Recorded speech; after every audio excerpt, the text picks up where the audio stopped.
శివాయ. ఓం నమో నారాయణాయ. కర్మ నివారణ, నరదృష్టి నివారణ, సంచిత ప్రారబ్ధ ఆగమిక కర్మ నివారణ, తులాభార కాల భైరవాయ నమో నమః. ఓం దిగంబరాయ విద్మహే గజవాహనాయ ధీమహి తన్నో కపాలకాల భైరవ ప్రచోదయాత్. ఓం ఇంద్రాణీ శక్తి దేవ్యై నమోస్తుతే. హరి ఓం. మా ఛానల్కి స్వాగతం. చూస్తున్న వీక్షకులకు, ప్రేక్షకులకు, ప్రియ కాళ భైరవ భగవద్బంధులకి స్వాగతం పలుకుతూ, మమ్మల్ని ఎంతగానో ఆదరిస్తూ ఉండబడినటువంటి ప్రియ సోదర సోదరీమణులకు అందరిపైనను, సనాతన ధర్మ సంరక్షకులకు, జ్యోతిష్య అభిమానులకు అందరికీ కూడా స్వాగతం పలుకుతూ, ఆదివారం అమావాస్య పుష్యమి నక్షత్ర సందర్భంగా అందరికీ నిండు నూరేళ్ల ఆయురారోగ్యాలను ప్రసాదించాలని శ్రీ కాళీ సమేత కాళభైరవ స్వామిని వేడుకుందాం. ద్వాదశ రాశుల్లో గ్రహ గమనాన్ని ఒకసారి వీక్షింపచేద్దాం. వృషభ రాశిలో కుజుడు మరియు దేవగురు బృహస్పతి సంచార స్థితి, కర్కాటక రాశిలో రవి సంచార స్థితి, సింహరాశిలో బుధ శుక్ర సంచార స్థితి, కన్యరాశిలో కేతు భగవానుడు సంచార స్థితి, కుంభరాశిలో శని భగవానుడు వక్రగమన సంచార స్థితి, మీనరాశిలో రాహు సంచార స్థితితో ద్వాదశ రాశుల్లో గ్రహ గమనాలు ఈ విధంగా ఉన్నాయి.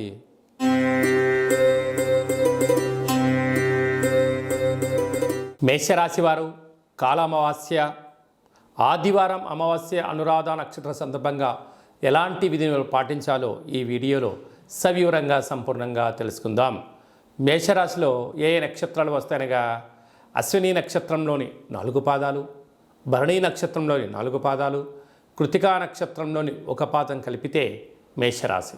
చాలామందికి పుట్టినటువంటి కాల సమయంలో డేటా బర్త్లు లేనటువంటి కారణం వలన పేరు యొక్క మొదటి అక్షరాన్ని అనుసరిస్తూ ఆ రాశిని తెలుసుకునే ప్రయత్నం చేద్దాం. చూ, చే, చో, లా, లీ, లు, లే, లో, ఆ అక్షరాల వారందరూ మేషరాశి జాతకులే. మేషరాశి యొక్క అధిపతి కుజ భగవానుడు.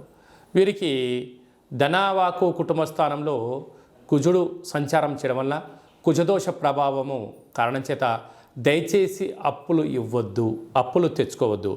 అక్కడే దేవగురు బృహస్పతి సంచారం చేయడం వలన రుణ సమస్యలు, రోగ సమస్యలు మీ మీద పడకుండా చూసుకునే మానవ ప్రయత్నం చేయగలగాలి. విద్యా వినయ సంపన్నం అంటారు. విద్య ద్వారా వినయం, వినయం ద్వారా ఉద్యోగం, ఉద్యోగం ద్వారా ధనం, తెచ్చినటువంటి ధనాన్ని ఎలా సద్వినియోగపరచుకోగలగాలి, దుర్వినియోగం ఎలా ఆపగలగాలో దేవగురు బృహస్పతి యొక్క సలహాలు సూచనలు ఉంటాయి. కనుక మీ మనస్సు మాట మీరు వినండి, ధర్మబద్ధంగా ఉండండి. రుణ సమస్యలు, రోగ సమస్యలకు అనవసరంగా ఖర్చులు పెట్టుకోకుండా ఉండే మానవ ప్రయత్నం చేయగలరు.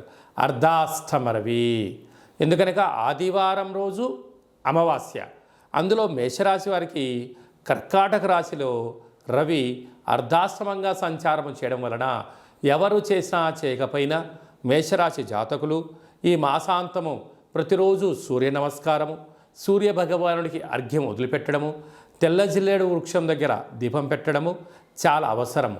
అలాగనే సూర్యాసనాలు, సూర్యోపాసన, నది స్నానం చాలా అవసరం అని చెప్పి గుర్తుపెట్టుకోగలగాలి. కనుక ఇలాంటి కాల సమయంలో తెల్ల జిల్లేడు యొక్క వృక్షం దగ్గర దీపాన్ని పెట్టడం, ఆ యొక్క వేర్లు తీసుకొచ్చి ఇంట్లో పెట్టుకోవడం వలన మేషరాశి వారికి అర్ధాష్టమ రవి దోషము, కుజదోషం తొలగిపోతుందని చెప్పి గమనించాలి. మీ జన్మ నక్షత్రం రోజున అష్టమి అమావాస్య తిథి ఎందున దయచేసి దూర వాయు జల ప్రయాణాలు పెట్టుకోవద్దు. అదే కాకుండా వాగ్వివాదాలకు వెళ్ళొద్దు, అపోహలకు వెళ్ళొద్దు, చిన్న చిన్న విషయాలకు ఆందోళన తగదు. ఇలా అయినట్లయితే వాహన ప్రమాదాలు కానీ, మృత్యుదోషాలు కానీ, అపమృత్యు దోషాలు కలిగే అవకాశాలు మాత్రమే ఉన్నాయి. కనుక వీలైనంత వరకు మౌనం, ధ్యానం, జపం, తర్పణం, అవగాహన, మేధా సంపత్తి, ఆరోగ్యాన్ని కాపాడుకునే ప్రయత్నం చేయాలి. లేకపోతే దీర్ఘకాలిక వ్యాధుల ద్వారా అనేక రకాలమైన ఇబ్బందికి గురయ్యే పరిస్థితి ఉంటుంది. సాఫ్ట్వేర్ ఉద్యోగస్తులు, హార్డ్వేర్ ఉద్యోగస్తులు, వ్యవసాయ సోదరీమణులు, గృహ భవన నిర్మాణ కార్యక్రమాన్ని ఆచరింపజేసేటువంటి వారు, అలాగనే రాజకీయాలు, విద్యావేత్తలులో ఉండబడిన వారందరూ కూడా 1కి 2 సార్లు ఏదైనా పని చేసేటప్పుడు ఆచితూచి నిర్ణయం తీసుకోవడం మంచి నిర్ణయంగా భావించగలగాలి.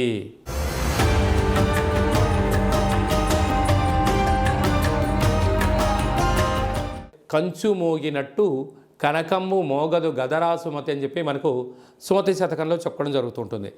రాసులు 12 ఎలా ఉంటాయో 12ని అచ్చు వేయడం జరుగుతుంటుంది.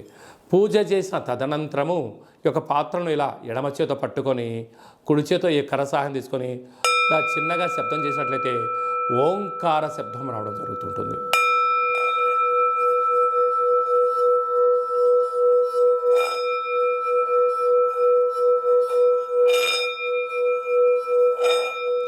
ఈ ఒక ఓంకార శబ్దం ధ్వని వలన మానవుని యొక్క శరీరంలో చక్రాలు వికసింపచేయడం, ఇంట్లో ఉండబడినటువంటి దరిద్ర దేవత బయటికి వెళ్ళడం, గ్రామంలో సంచరించేటువంటి మహాలక్ష్మి దేవత గళ్ళు గళ్ళుమంటూ మన ఇంటికి రావడం, మన ఇంట్లో అమ్మవారు కూర్చోవడం వలన సకల ఐశ్వర్యానికి, సకల ఆనందానికి అపార కుబేర సంపన్నులు అవుతారని చెప్పి గమనించాలి. ఈ యొక్క కాళభైరవ స్వామి అక్షయ పాత్ర మరియు మీకు ఒక కాళభైరవ స్వామి ఒక పిరమిడు, డాలరు, కంకణము, కాళభైరవ హోమం చేయించడం జరుగుతుంది.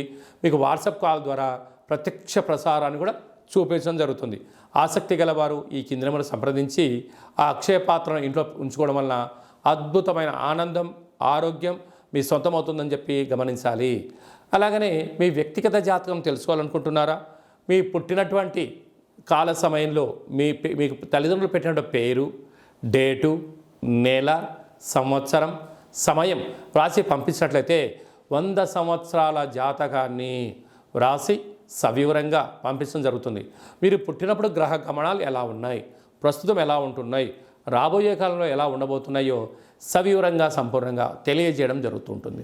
అలాగనే చాలామందికి పుట్టినటువంటి కాల సమయంలో డేటా బర్త్లు లేనటువంటి వారందరికీ మీ పేరు యొక్క మొదటి అక్షరాన్ని అనుసరిస్తూ రాసి తెలియచేస్తూ ప్రస్తుత కాలమాన ప్రకారంగా గ్రహ గమనాలు ఎలా ఉన్నాయి, భవిష్యత్తులో ఎలా ఉండబోతున్నాయో అనేటువంటి విషయాన్ని తెలియచేస్తూ రమణ శాస్త్రం ద్వారా అనగా గవ్వల ద్వారా భూత, భవిష్యత్, వర్తమానాన్ని తెలియజేయడం జరుగుతుంది గవ్వల ద్వారా. కనుక డేటా బర్త్లు లేనటువంటి వారికి గవ్వల ద్వారా జ్యోతిష్యాన్ని చెప్పడం జరుగుతుంది. కనుక మన వ్యక్తిగత జాతకాన్ని తెలుసుకుందాం, గ్రహాలలో ఉండబడిన దోషాలను తెలుసుకుందాం, తినేటువంటి ఆహారాల్లో, వేసుకునే వస్త్రాల్లో, చేసే పనుల్లో స్వల్పమైన మార్పులు చేసుకుందాం. అద్భుతమైన, ఆనందకరమైన, ఆరోగ్యకరమైన, కుబేర సంపన్నమైన జీవితానికి స్వాగతం పలుకుతాం. కనుక ఆసక్తి గలవారు ఈ కింద సంప్రదించి అపాయింట్మెంట్ తీసుకొని సంప్రదించగలరు. అలాగనే మీ అబ్బాయికి కానీ అమ్మాయికి కానీ ఎంత ప్రయత్నం చేసినా వివాహం అవ్వడం లేదా? ఎందుకు వివాహం అవ్వడం లేదు? జాతకంలో ఎలాంటి దోషాలు ఉన్నాయి? వివాహం ఎప్పుడవుతుంది? ఎలాంటి అబ్బాయితో అమ్మాయితో కలపడం వలన వీరి యొక్క గణగుణాలు బాగుంటాయో తెలుసుకోవడం జరుగుతుంటుంది. కనుక జాతకాన్ని తెలుసుకుందాం, మంచి వివాహ సంబంధం తెచ్చుకుందాం, భావితరాల్లో మంచి ఆనందకరం జీవితం పొందుదాం.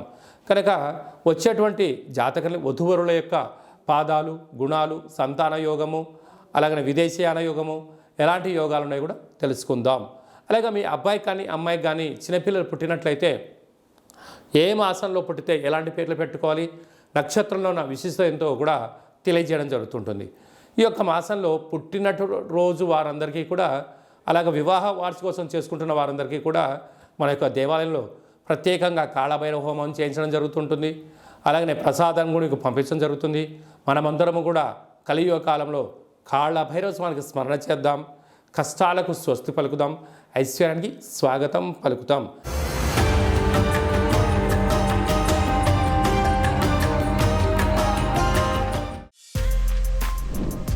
For more videos like this, subscribe Big TV channel.